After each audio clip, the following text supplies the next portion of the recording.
Let's talk about the speaking task called Respond to a Situation. In this task, you'll be given a situation where you'll need to respond by speaking. You're working on an essay for your course and you're having difficulty organising your ideas. You approach your professor after class and ask her if you could come to her office to discuss your essay. What do you say to her? What do I mean by situation? Well, you're going to be presented with a scenario that typically happens on a university campus. For example, you might need to ask your lecturer for clarification or request help from another student or resolve an issue with someone in the library, something like that. Essentially, you'll be responding as you would in real life using appropriate language to handle everyday situations. Let's take a look at a full example task. So on the screen, you'll see some instructions at the top. These instructions will be exactly the same for every respond to a situation task. Under the instructions, there's a description of a situation and the task question. Under that, you'll see an audio box. At the bottom is the recording status. You'll have a few seconds to read the instructions. Then the audio of the situation will start playing. The audio of the situation will be the same as the text in the description, so you can listen and read at the same time. When the audio stops, you'll have 10 seconds to prepare before the microphone opens. And when the microphone opens, you'll hear a tone, at which point you need to begin speaking or responding to the situation. All up, you'll have 40 seconds to give your response. So there are 3 clear steps here. First, read and listen to the situation. Second, prepare to give your response. And third, record your response. Got it? Now let's talk about how this question is scored. So this is a partial credit task, which means you don't get it right or wrong. Instead, you earn points based on 3 key criteria: content, pronunciation, and oral fluency. You've seen these criteria in other PTE speaking tasks, and I'm sure you know what oral fluency and pronunciation are. So let's just focus on content for now. To score well on content, your response must A. Address the situation effectively. B. Stay on topic and achieve the goal described in the task. C. Be original and relevant. This means using your own ideas and language, not a memorized response. And D. Use a variety of appropriate expressions to meet the needs of the situation. Let me show you how to score well on this. First, let's break down the description of the task, because the description is going to tell you 3 key things. First, it's going to tell you about the situation or what's happening. Second, it tells you about the person or the people that you're speaking to. And third, it reveals the goal, what you need to achieve in the conversation. Let's look at our example.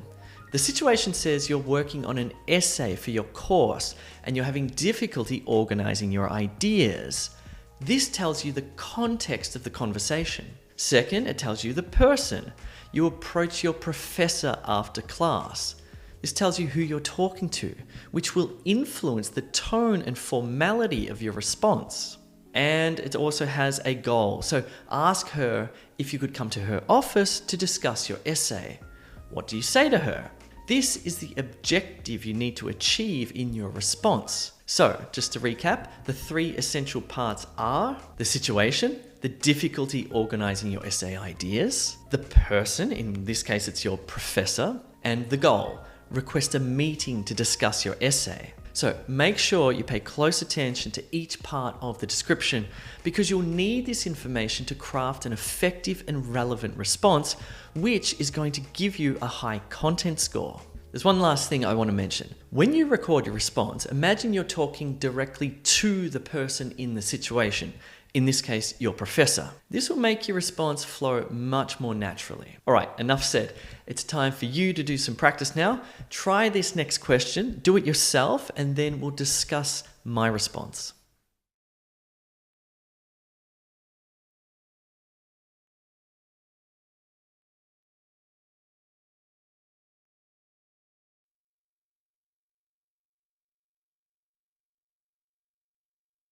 You're working on an essay for your course and you're having difficulty organising your ideas.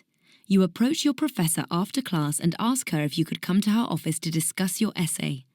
What do you say to her?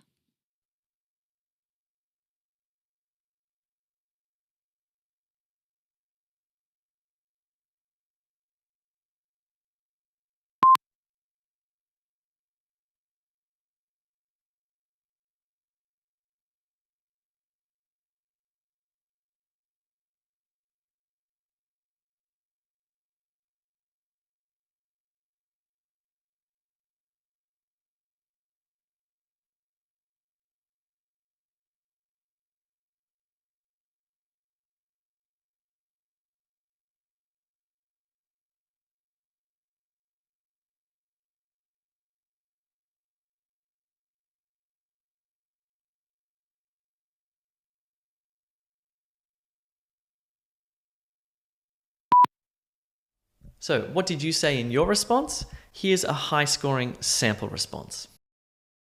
Excuse me, Professor, would I be able to book in some time to visit you in your office and talk about the essay for our course that's due next week? I'm really struggling with how to organize my ideas in the essay. I feel I'm doing a good job with identifying the main topics in my writing, but I'm finding it difficult to come up with supporting ideas, and therefore the essay is badly organized. Could I come to your office tomorrow morning to discuss this? Let's break down why this is a good response. First, the opening. So the response starts with, "Excuse me, Professor," which is clear and it's polite and it directly addresses the person you're speaking to. Notice also how it opens by making the main request. Would I be able to book in some time to visit you in your office? Again, this is very appropriate language. Next, it describes the problem. The speaker explains their difficulty clearly. They say, "I'm really struggling with how to organize my ideas." This is very clear and succinct. The explanation is also detailed and relevant. It shows the speaker understands the issue. The speaker's also been a bit creative, adding in some details, which is fine. And then the speaker closes by repeating the request with a polite question. "Could I come to your office tomorrow morning to discuss this?" This is a super strong structure because A, it meets the primary communication goal by clearly stating the request and explaining the situation. B, it demonstrates polite and appropriate language for the context. Would I be able to? Could I come? Nice modal verbs. C, it shows flexibility in language use, using, say, contractions. I'm really, I'm doing. This sounds very natural. Okay, so here are some tips for a well-structured response. First, speak in the first person. Use I, not he or she. Speak from your own experience as if you're the person in the situation, not somebody else experiencing it. Second, start with an appropriate opening. For example, "Excuse me" or "Hi." It depends on the context. Third, explain the situation accurately and avoid factual mistakes. 4, make the request early in your response and perhaps repeat it again at the end. Whatever the goal is, make it clear what you need. So by following this structure, you're going to be able to deliver a clear, polite, and effective response that achieves a good score for content. All right, let's wrap up our discussion on the respond to a situation task. So remember that there isn't a single correct answer here for this task.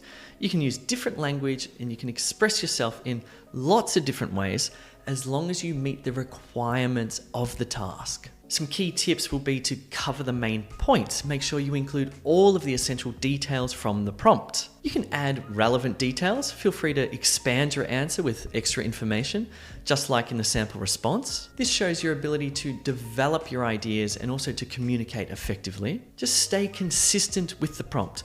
All the added details must match the scenario. For example, if the prompt says, "Ask her if you can come to her office," you shouldn't say, "Can I meet you in the library?" This would not fully meet the task requirements and would probably bring down your score for content. So, to summarize, we've looked at the respond to a situation task and we've discussed what you need to do on test day. I think the best approach to this task is to imagine that you're actually there, in the moment, in the situation, speaking with the person.